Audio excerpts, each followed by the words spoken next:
Assalamu alaikum. You're listening to the New Beginnings podcast. No fluff, no holding back, just honest conversations about your journey as a new Muslim. Brought to you by New Beginnings, the platform that aims to support new Muslims on their journey through Islam, from the Shahada and beyond.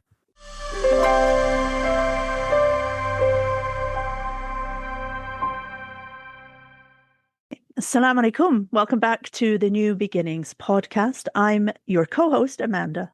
And I'm your other co-host, Bilal. Thank you for joining us again. In this episode, we're going to focus on the experience of Black converts in the UK. So there is a widely held assumption that most converts to Islam in the UK are from white backgrounds.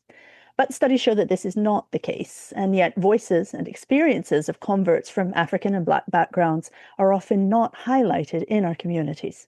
We're very honoured to have with us today two experts in this area. One of them is Dr. Abdul Haqq Baker, and the other one is Shaykh Mustafa Briggs, both of whom have researched and published widely on this particular topic. Assalamu alaikum, and thank you both for joining us today. Would you mind introducing yourselves to the audience? Okay, Bismillah ar-Rahman ar-Rahim, Alhamdulillah, As-salatu was-salamu ala Rasulullah. My name is Mustafa Briggs, born and raised in London. I studied Arabic and International Relations at Westminster University, and then I started a master's degree in translation with a specialization in Arabic and Islamic texts at School of Oriental and African Studies, University of London, before going to Cairo, where I've been for the past 7 years, studying at Al-Azhar University and also privately. In between, I supplemented my time benefiting from teachers in Morocco and Mauritania and Senegal and the Gambia and Nigeria as well. I'm mostly known for, I had a lecture series in 2018 onwards called Beyond Bilal, Black History in Islam, which eventually became a book in 2022. The book became an Amazon bestseller, alhamdulillah. And after that, I've written a couple more books. But with regards to what we're talking about today, I think, that's sufficient information, inshallah. Assalamu alaikum wa rahmatullah. I'm Brother Abdul Haqq Baker, convert of 37 years, having converted in 1990. Former chairman and CEO of Brixton Mosque, the first Black-led convert mosque in the history of the UK and I understand Europe. So led that for 15 years. Also the first Black convert to have led the Green Lane Mosque and the Community Centre in Birmingham. My studies subsequent to me converting to Islam are an MBA, Masters of Business Administration in Education, as we founded the first Muslim-run school, Iqra Independent School, in the Lambeth Borough and area of Brixton.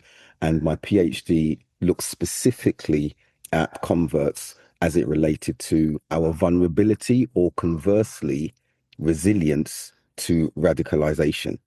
In that particular regard, that was subsequently published by Powergrade. My PhD was published by Powergrade Macmillan, and with the book entitled "Extremists in Our Midst: Confronting Terror." And as I've mentioned, the focus was particularly around the convert Muslim experience, which I think brings us up to speed. As Sister Amanda has highlighted, a lot of my work has been focusing on converts, Black Muslim converts, British Muslim converts, and our impact across UK society and the Muslim community more specifically. We're really, really blessed here to have both of you here today, and really I'm so grateful for you to take your time out to join this podcast. And we will leave the links to the books in the podcast details for anybody who's listening to the podcast. You know, the time that we're living in the UK, where there are heightened tensions around race, and it's a very, very important discussion to have, I think. MashaAllah, as Bilal said, we're very blessed to have this level of expertise in the podcast today. So thank you very much. And may Allah reward you both for joining us today. To start us off then, for those who may not be familiar, it may be helpful to define some terms that we're using in our discussion today. And looking at both of our guests' works, I've noticed the use of the following descriptive words. So we have words such as African, Black, Black British, Black Other, and so on. Could we explain what is meant by these specifically, and if there are any differences that we need to be aware of? In terms of the different words and vocabulary being used? Yes, I'm just thinking that some people might use these terms interchangeably. Some people might not be familiar with any nuances. I think Black British is probably quite, self-explanatory, but the difference between, say, if we're saying that somebody is African Muslim or Black Muslim or Black convert, African convert, and so on, are there any differences in these terms that we need to be aware of when having the discussion? I feel like maybe within the context of the UK, there are people who are of African descent, meaning they come directly from the African continent. And then there are people who would describe themselves as being Black, but maybe from Caribbean descent, meaning that they come from Africa, but via the Caribbean. And for many people, they won't be able to trace exactly where they come from in Africa due to the effect of the transatlantic slave trade.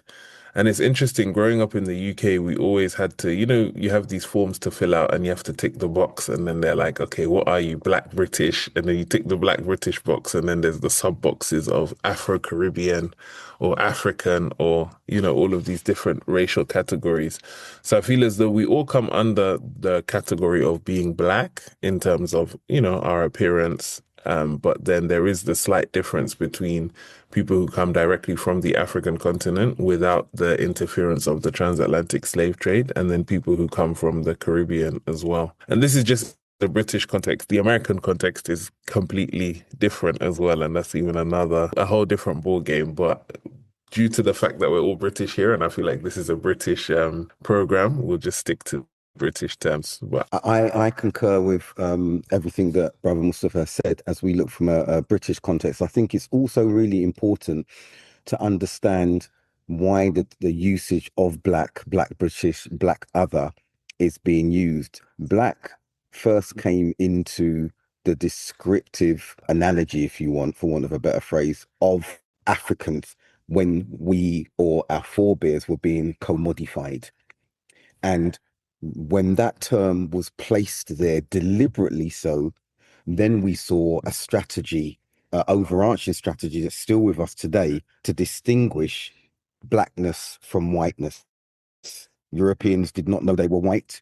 The Irish were then brought up from indentured servitude and differentiated between the Black Africans and themselves to say that whilst you're both working in the field, while you're both marrying at the time, while you're both under servitude, you are superior to them because you are closer or have the same complexion as the enslavers in that particular regard. What's happened over the years post-slavery, Black communities have taken ownership of that term Black. And that's why we now use that particular terminology. And Africans distinguished themselves differently up until recently. You may have heard some Africans coming from Africa and said, I didn't know I was Black until I came to Europe, because they never used that terminology before. So I think it's really important to put that in context. And as Brother Mustafa just highlighted, ticking the boxes of identification is largely what has led to many of us using these terms. And I feel that we are now in a space where we are beginning to self-identify, if it's going to be choosing these terminologies that have been placed before us or to choose new ones. So, for example, how I identify is either Black British, but what I commonly use now is Afropean. Why do I use that term? Because it incorporates my Africanness. It incorporates my Caribbeanness, because I mixed in that sense. My mother's from Guyana, South America, which is another thing, because some say it's not part of the West Indies, it's South America, but also my Europeanness. So Afropean encapsulates those three terms. And increasingly, those who are becoming familiar with that particular term are using that. But the point I'm emphasizing here is that Black British convert Muslims are beginning to choose their identity and self-identify differently from the colonial template that has been placed before us. As Amanda said earlier, the wider heritage Muslim community and even the convert community often make the assumption that most who convert to Islam are white. But in terms of numbers, does this actually hold true? My PhD studies showed a slightly different picture from that common assumption that the majority of the converts in the UK are white. Whilst, yes, white population is the predominant one, when I did my research, I looked at 46.6% who converted were Black Caribbean.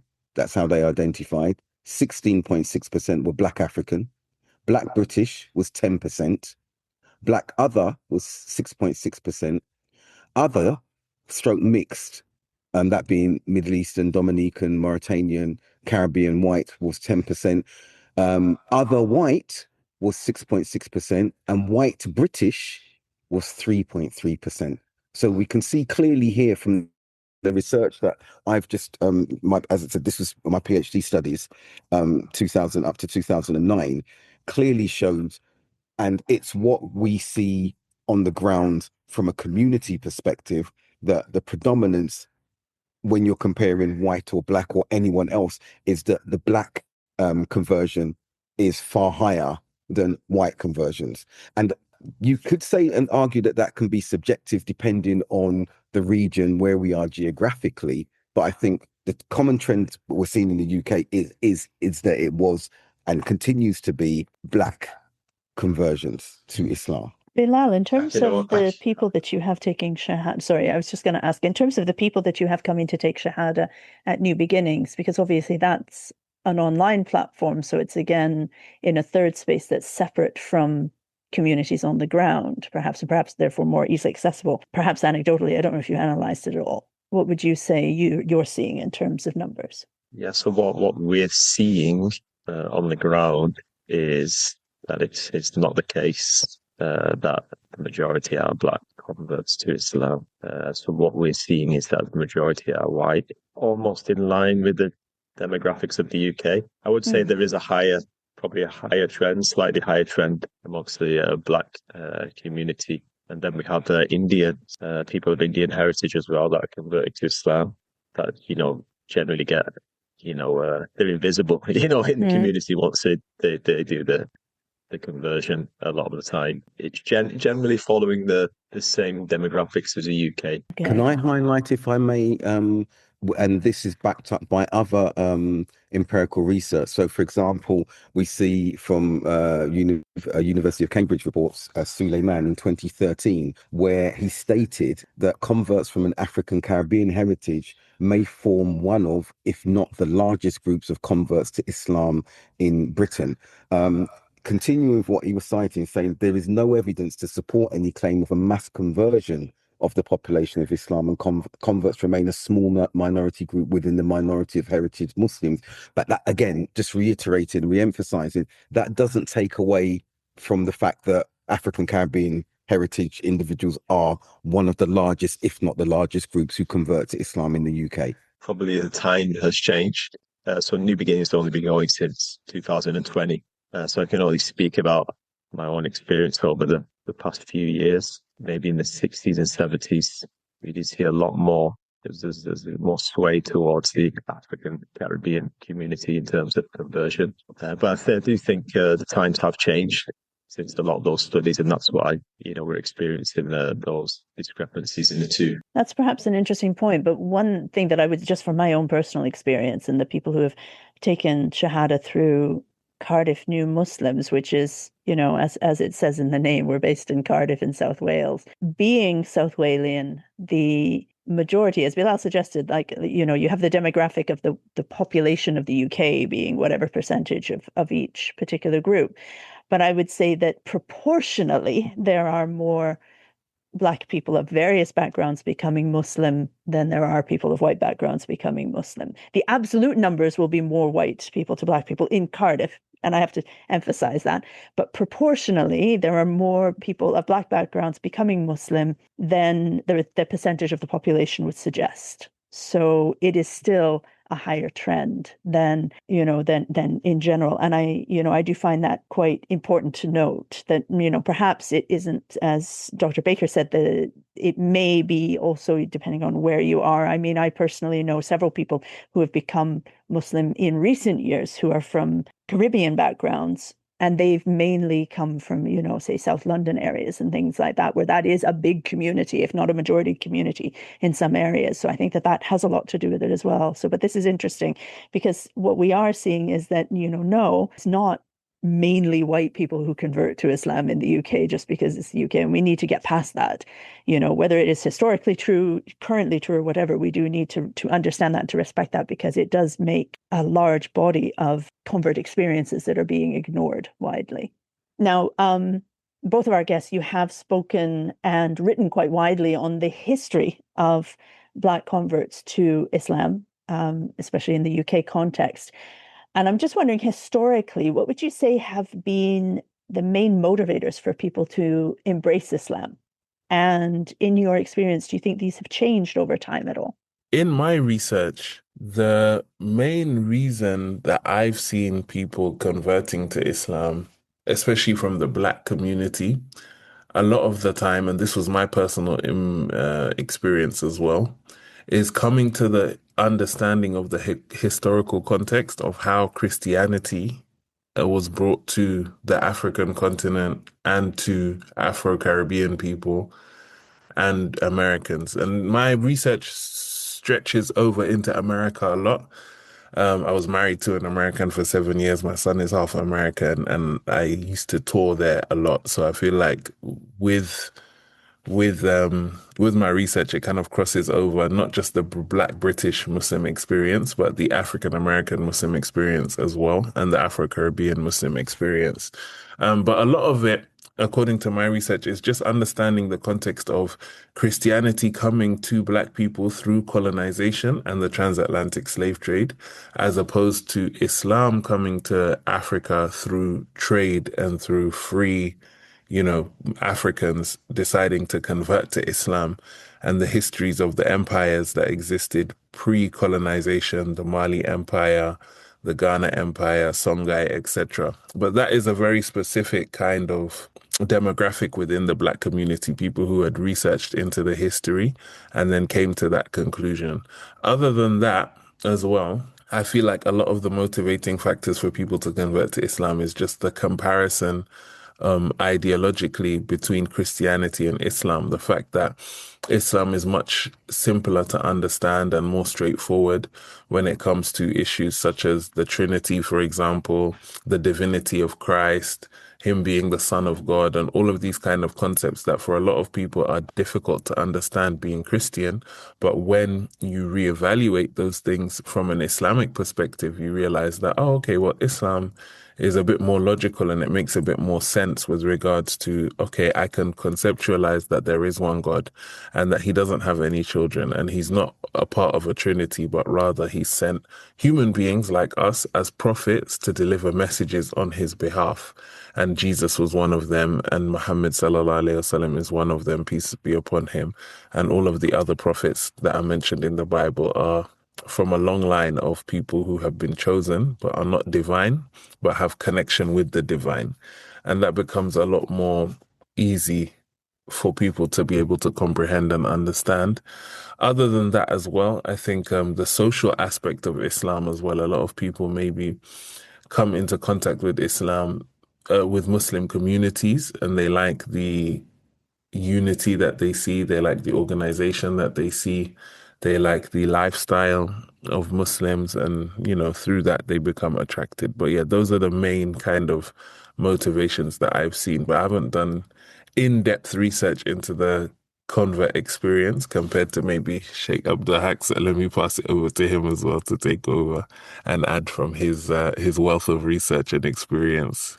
Thanks again for that, Shaykh Mustafa. I think Sheikh Mustafa's research or his observations are backed by strong research. We have a Christian researcher called Richard Reddy, whose data, empirical data, indicates exactly what Sheikh Mustafa's been highlighting about Muslim converts being unhappy with their former spiritual lives as Christians. And there is further data and facts. And from my study, PhD studies, I saw, again, from the monotheistic perspective that Sheikh Mustafa alluded to, 30% embraced the faith because of that monotheistic clarity. What we see, interestingly as well, again, Sheikh Mustafa alluded to this, 50% of my interviewees embraced Islam because of its way of life and the brotherhood, sisterhood. Another 10% embraced because of the simplicity. It made sense. There were no contradictions. And then the final cohort, the 10% again, they converted to Islam due to a traumatic experience, which was precipitated by some soul searching. So that's what the empirical data of my research pointed to. And again, what Sheikh Mustafa highlighted is encapsulated in all of those data sets. I find it very interesting, the last points that you brought up about the motivators, and one of them being having a traumatic experience and that leading to soul searching, because this is something that I think is universal in terms of people embracing Islam. What I've noticed has been omitted is marriage being a motivation. And because that is a big one for a lot of other demographics. And I would say in a lot of demographics, it's sometimes the majority one, for better or for worse. And you know, zero judgment on the validity of it or anything like that, because I've found, you know, quite a few people who that has been their motivation, but they have ended up it being a genuine embracing of Islam, and they end up, you know, as very devout individuals. But I don't know, in your research, was that much of a motivating factor at all in the people who you interviewed? That's a really good question, Sister Amanda. That did not come up at all. Mm. And I would respectfully challenge within the Black convert experience whether that was a motivating factor. I'm going to speak, and it is, of course, subjective. From as a community leader of over 2 decades, what I did see was those who converted to marry was predominantly from other ethnicities, the white ethnicity, the white population being the predominant.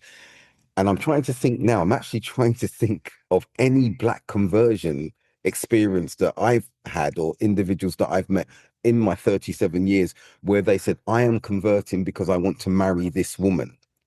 I've seen white conversions to marry females of different ethnicities. And I'm not saying it hasn't happened, but it's just something that is not a significant feature that I've come across when Black individuals are coming into Islam.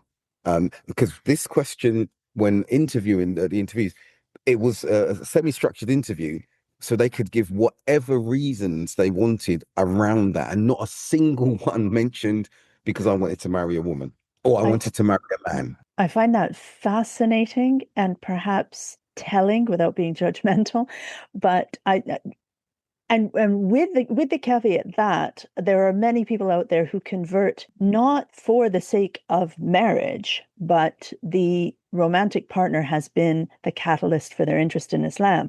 But it will often be presented as, well, I met my future wife, or well, I met my future husband, and then I started looking into it. But again, and I'm doing the same thing, racking my brains trying to think of all the people I know who are converts. Nope, I can't think of any who are from Black backgrounds who that has been their catalyst. But what you said, Sister Amanda, is the nuance. I think that intricacy or sensitivity is there because partners have, for example, watched their partner pre-conversion convert, and they've watched the transformation of that partner, and as a result, converted. I've seen that happened with my my own wife. So you're saying that with both partners being converts to Islam, and Yeah, one so has just converted I first. converted. Yes, I converted, and she watched the transformation over 2 years, and then from her own choice said, "Okay, I've researched. I want to convert, but not because I need to keep my relationship with my husband, Yeah. but because she looked at. So that has predicated, and I know a few other black converts whose partners pre-Islam, exactly the same process Yep. happened. They watched their partner convert. They started investigating why they had converted, and they converted. But they didn't do so that, oh, I want to marry, so therefore I must convert. This is very interesting. And I think I find this also interesting, tying it back to what Sheikh Mustafa was saying about people coming from Christian backgrounds and researching because of their dissatisfaction with Christianity, researching into and how Christianity was imposed on the population and researching into it, and coming to the conclusion that they would return to Islam. But then so many people from other backgrounds are coming into Islam from atheism or agnosticism, not being dissatisfied with Christianity because they are actively practicing Christians, but because they've left the church, or the church has never been a factor in their lives, which is, I think, perhaps another sociological difference that we're looking at here that is also very telling in terms of the original spirituality of the community. And my evidence points to what you're saying again, Sister Amanda, because 23% of my interviewee cohort were atheists or of no specific belief before they converted. Okay. But another 10% had unspecific beliefs about the existence of God, whereas 60% converted from Christianity. Okay. Smaller minority, 3% from Rastafarism, and some who were Shia but didn't consider that a branch of Sunni Islam. Obviously, they converted Shiism into Sunni Islam. Okay. So there is that, what you're speaking to. And before we move on, one thing that does plague black converts, and it's a real problematic perception, that when black male converts come to Islam, we then want to marry into the predominant South Asian culture. And there's that allegation and accusation that, oh, black individuals have come into Islam to marry our women. And when you look at that from a wider colonial context, when we had the Windrush and black communities were coming into the UK, you then had white Britain accusing the black communities of coming and wanting to take our women.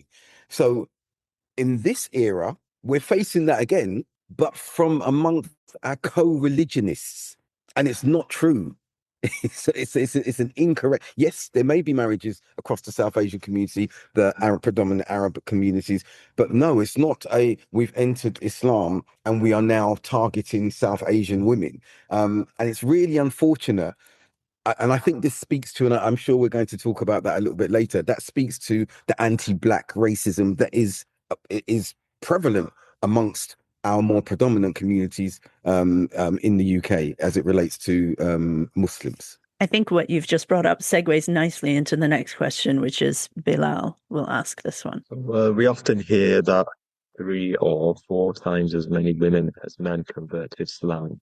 But I was at a convert meeting a couple of years ago where that narrative was challenged by some who said that this is not accurate for the Black Caribbean convert community. What has your experience shown? And I will, challenge this as well. Records. Actually, we've got records moving the beginnings about the gender of people who do the shahada with us, and I've collated percentages as well. So the percentage we've got from the past 400, I think I've got data from the past 400. So we've 55% are female, and 45% have been male. So those are the type of figures we're getting. So it's just slightly more female than male. And you're saying that's across the board, not across the board. That's not for the not for any Caribbean particular community. That's demographic. for everyone that's been doing the shahada with New Beginnings. That's Okay. what we're experiencing. So Okay. I'll just hand that over to Shaykh Mustafa. In terms of the is it still with the marriage and converting for marriage? No, we're talking about just in terms of just numbers. You always hear that. Well, I don't know who always hears this. I'm always told, oh, there's 3 times as many women as convert men. And they, Mhm. to be fair, they use it as a bit of a trope to talk about how women are closer to fitra and how women are more gentle and more kind, and it's our giving nature to become Muslim and things like this, which I don't know what they're saying about men when they say that. It doesn't sound very positive at all. But at one of the convert care meetings a few years ago, this narrative was brought up that, oh, there's way more many females who convert than males. And one of the brothers who was there, who was from a British Caribbean background, he said, where are you getting this information? Because that's not my experience at all. And he really Yeah. challenged it. And it made everybody sort of sit up and think, oh, where are we getting these numbers from? Why is this said? Is this only about white converts? Is this only because people are mainly looking at that demographic when they're talking about converts? And so I thought, let's, in terms of just numbers, is that true? And Yeah. So it in fed nicely from what Shaykh Abdul Haqq was saying about the accusation that, oh, all of these men are becoming Muslim and it's in order to marry our women. So I've heard this statistic, but I've heard it with regards to specifically the white convert community, that there are more white women converting to Islam than, for example, white men. And that's the highest demographic. I think I've heard this before, that that's the highest demographic of converts to Islam is white women. But I don't know the accuracy of this. And from my lived experience, that's not the reality as well. I just feel like maybe because that section of society is a bit fetishized and people are a bit more excited about them converting, that their conversion gets a bit more publicity. And so there's this fascination with, oh yeah, these white women are converting to Islam, and oh look, even white people want to be Muslim, as we've spoken about earlier. Whereas when it comes to my personal experience, I've seen that it's mostly men. I've seen more male converts than female converts personally. Yeah, I don't have access to the statistics to be able to confirm or deny, but just from what I've been able to experience in the past nearly 2 decades of being Muslim and interacting with converts, it's mostly men. I'm seeing than more. I've seen more men than women. I would agree with Sheikh Mustafa's observations and that discussion that you had, Sister Amanda.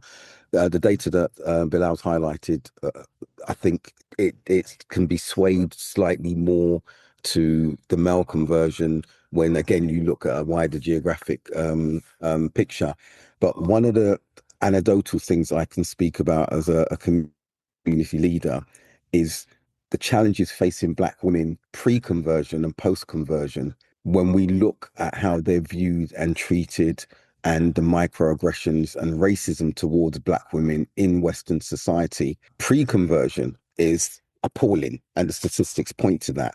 What you will hear from some Muslim converts, Black female Muslim converts, is that that is exacerbated when they convert to Islam, and the obviously the physical appearance with the hijab and everything becomes a feature in that particular regard, and the disconnect, the potential and an actual disconnect from their families after they've converted.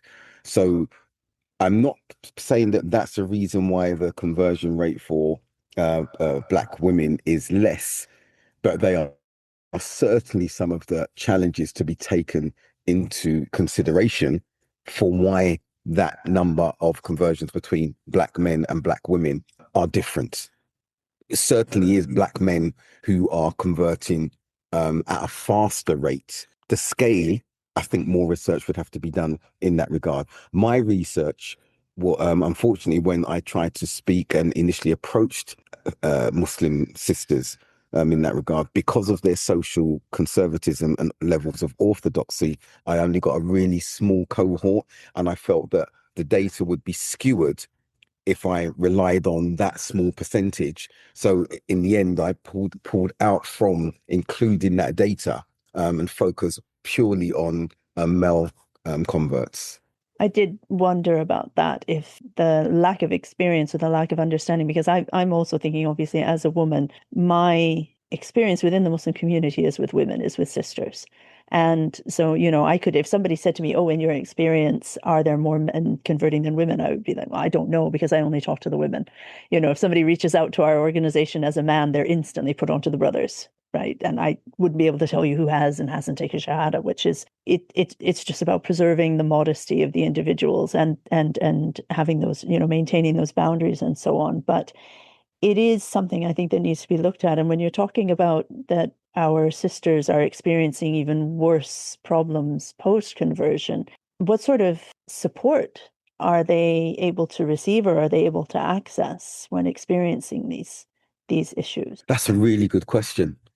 And the answer is very little, because I don't believe their experiences are actually understood significantly. You do have some amazing support networks that are there, Solace and other organizations, and ones that you would know of in that particular regard.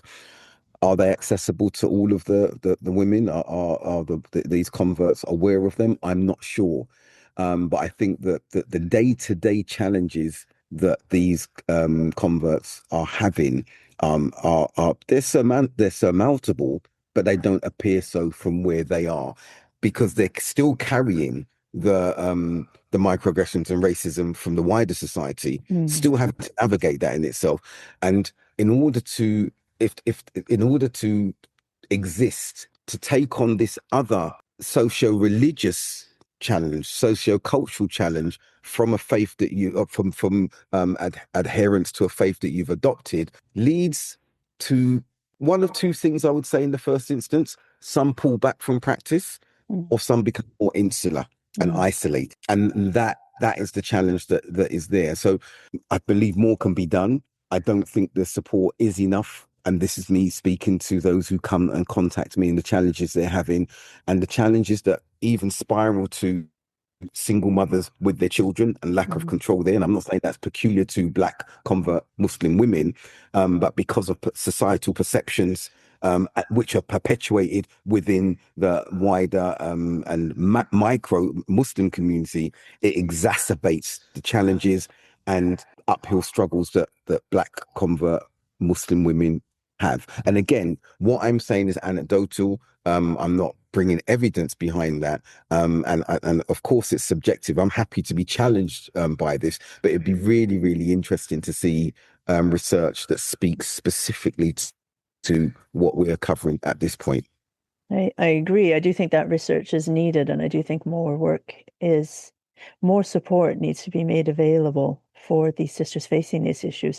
Just, I mean, again, purely anecdotal, but in my personal experience, I've had on more than a few occasions sisters reach out seeking financial support and asking for help. And when I've sort of gone and looked into what their situation is, very often they are convert sisters from, I'm just trying to think, from Black backgrounds of various origins. I think one of them was originally, she was from an African country. I think 2 or 3 were from Caribbean backgrounds, but born in the UK.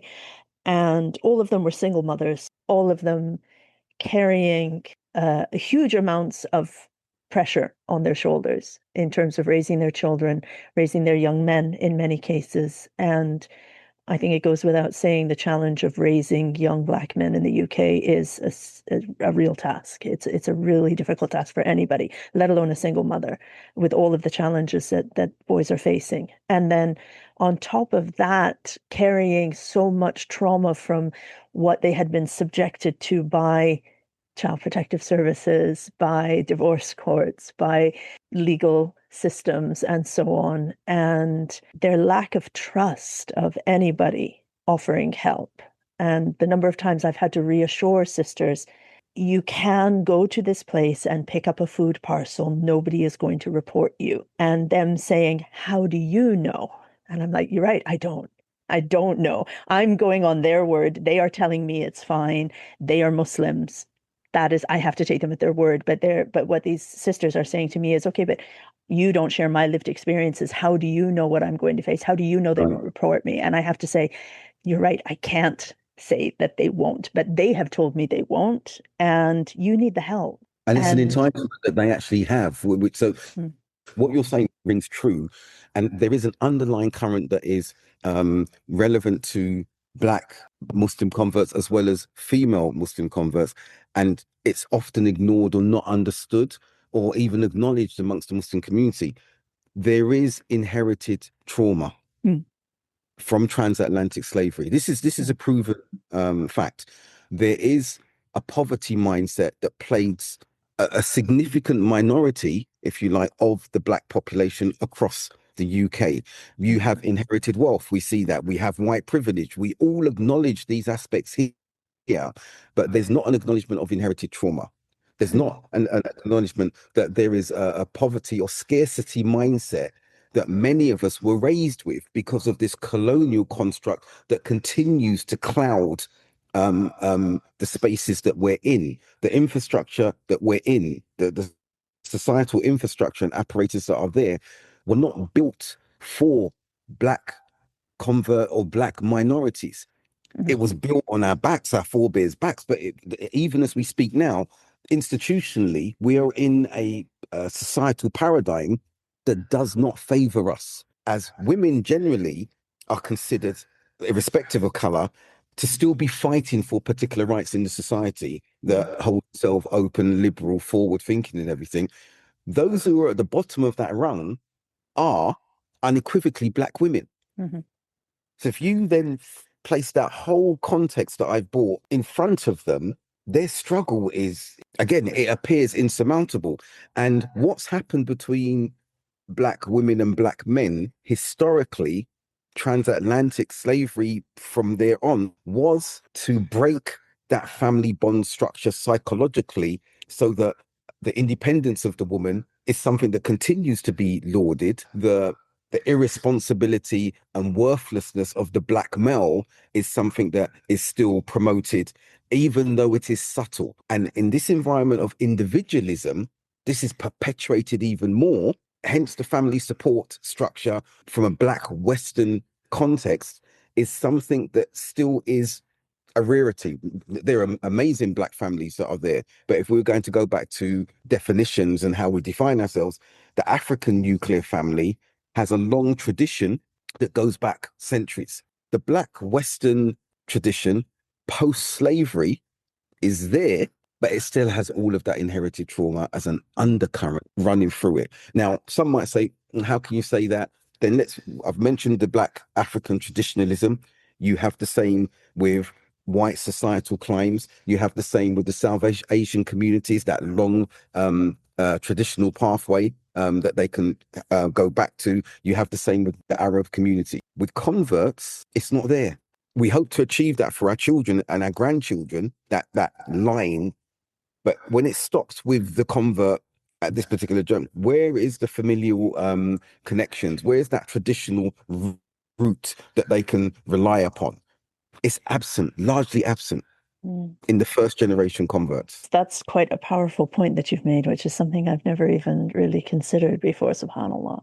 One of the things that you've brought up in terms of, that for women, we're fighting for certain things. And I'm going to reiterate this for the benefit of people who may be listening who are sisters and who are not from Black backgrounds, to really appreciate that we carry our white privilege into Islam with us when we convert. And we have a responsibility to not stand on the backs of people who don't have that privilege in our conversion, and to uphold and make people aware of the struggles and platform the voices of those people who are having those struggles. Because otherwise we are just perpetuating what is happening, and we will continue to perpetuate that. And we have a responsibility because we carry that privilege, whether we ask for it or not, but we have it, and we have to use it in that way, I think. And I want to go to the next question, feeding from that point, because we are, and all praise to Allah that He has guided us all to Islam. We are all Muslims, and Islam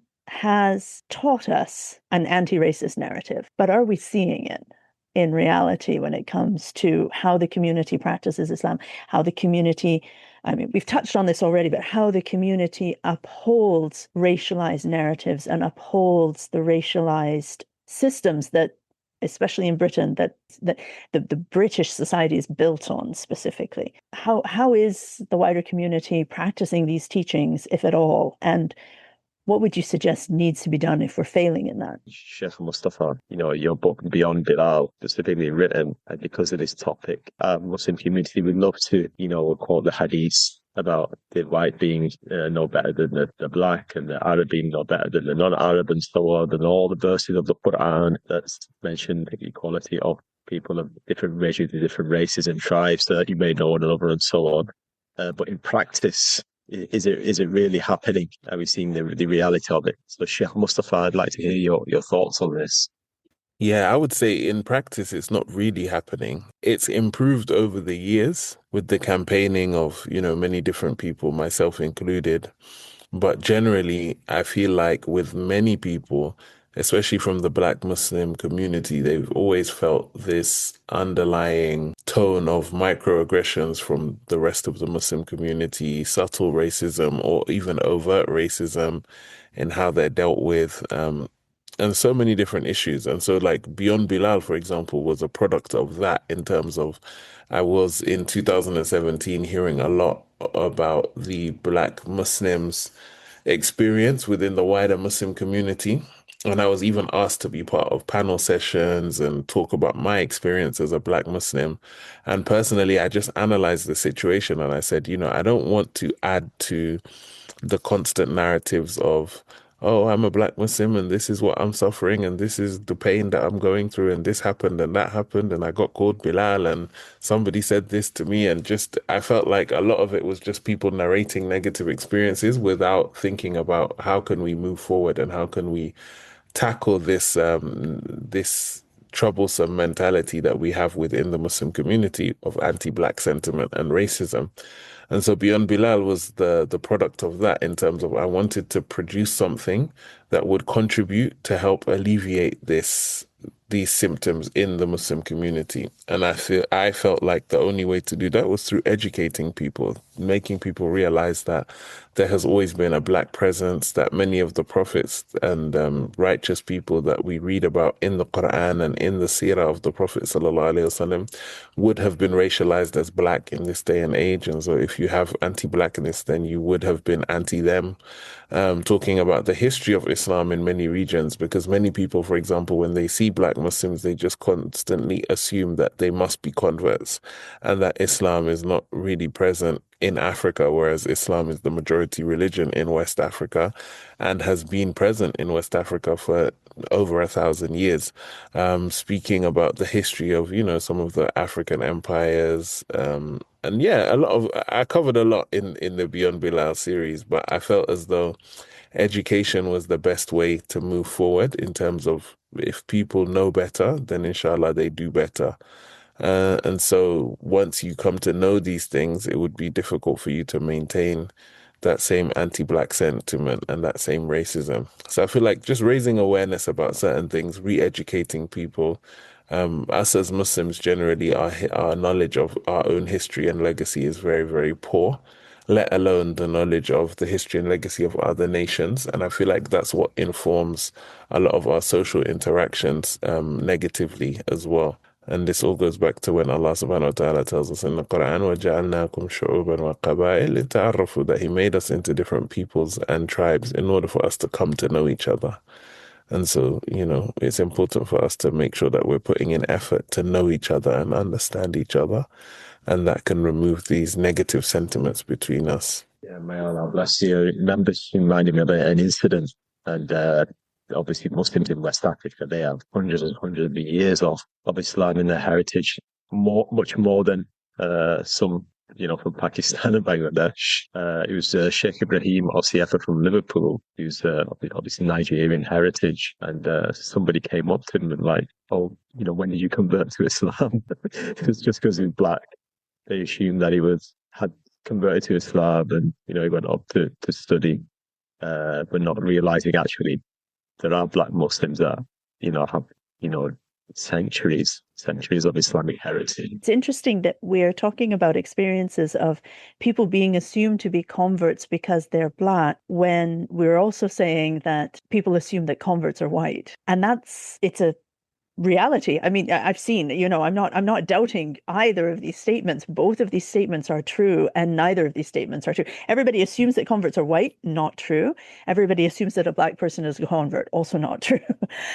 And it's a funny one because I've seen it happen with my own eyes. I mean, I know there's a brother who I know in Cardiff who's very active in the community, and his father is an imam somewhere in England, and his father was an imam from somewhere in England, and his father was an imam from somewhere in West Africa. And everybody meets him, thinks, oh yeah, that brother's a convert. How long has he been Muslim? And I'm, but it happens repeatedly, repeatedly, and yet everybody thinks that convert equals white. And that's interesting. I think what all of you have highlighted. I think that Sheikh Mustafa's work is phenomenal in this space, and I think the way that he's communicated. I want to say thank you again, Sheikh Mustafa, for that. But there are nuances to what you've all said in that regard, because there are black converts who have gone to mosques. I've been one of them, particular ethnic profile, sorry. And they've actually asked, how can you be Muslim? How can you have converted? A group of us walked in, 3 or 4, ready to go and pray. And this is a cultural, again, a socio-cultural, socio-religious derivation. And we were not welcomed. And we still find this now. I will salam someone.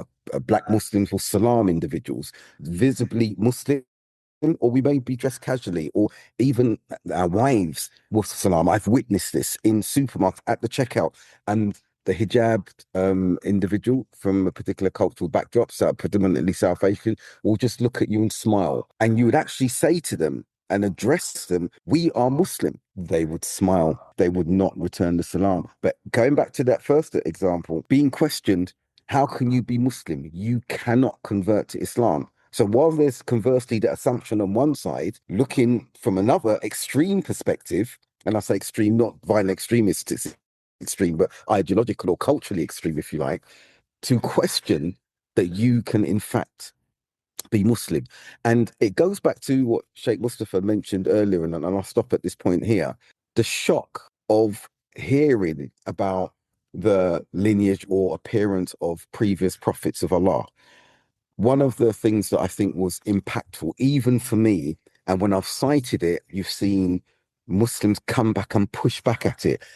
Sheikh Mustafa, when one of your first book, when you started the opening chapter, and I remember this, in saying the individual who founded Makkah was a black woman. The shock horror that met people who heard that statement.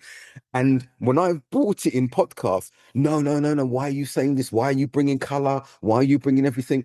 But that statement at the beginning of the book for me was like, this is it. This is the reality. But whenever blackness is referred to in such a stark context, and the realism is placed in front of traditional Muslims, they find it difficult to stomach. They find it unpalatable, and this speaks to the problem and the issue.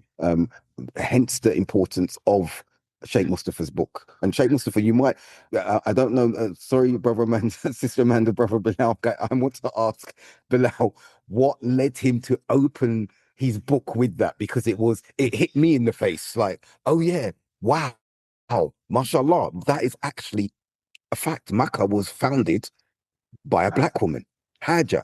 Yeah, I feel like the thing that motivated me to start with that is just the shock factor, really, and just to put it into people's minds that there are so many things that we take for granted. We all go to Mecca. We all like Mecca is such a central place for us as Muslims. We pray 5 times a day facing Mecca. We all go on Hajj and Umrah. We're obligated at least once in our life to visit Mecca. But nobody in their whole, and if we think about, for example, racism and who are the victims of racism, the most disproportionately oppressed people are black women. So then to now put it in the context of, well, this city that we hold so dear was founded by a black African woman. So then how does that now make you think? Because people, I feel like it's very easy for people to be racist and very easy for people to be discriminatory when the people that they're racist against and the people that they're discriminating are seen as lesser than and removed from their experience. So if you're just like an average, I don't know, Pakistani uncle or Arab or, even white convert, Black people are on the periphery of Islam in many people's minds. They're not really central to the narrative. They're not really relevant to my day-to-day lived experience as a Muslim. So it's easy to then be racist and discriminate. But then if you reframe it as, oh, wait, I'm facing Mecca 5 times a day. I'm going there every year for Umrah. I'm going there once in my life for Hajj. I'm running between Safa and Marwa. And all of this is happening because of a Black African woman. That kind of forces you to rethink your entire mentality when it comes to how you're dealing with Black people and how you're dealing with racism and discrimination. It's easy to look at people and think because they've been classified in your minds as, unfortunately to say, just slaves or just descendants of slaves or just criminals or just people that live on the periphery of society, to then be racist towards them or look down on them. But if the narrative is recentered, then, it causes a problem that I like, a good problem in people's mentalities. Unfortunately, we've run out of time, so let's continue this discussion in part 2, coming soon, inshallah. That's it for another episode of the New Beginnings podcast. We do hope you enjoyed this episode. Please share on social media and with family and friends. Yes, please do share and subscribe. We're on all major podcast platforms. Inshallah, we'll see you next time. I look forward to it, but for now, thank you for listening. Until next time, Assalamu alaikum wa rahmatullahi wa barakatuhu.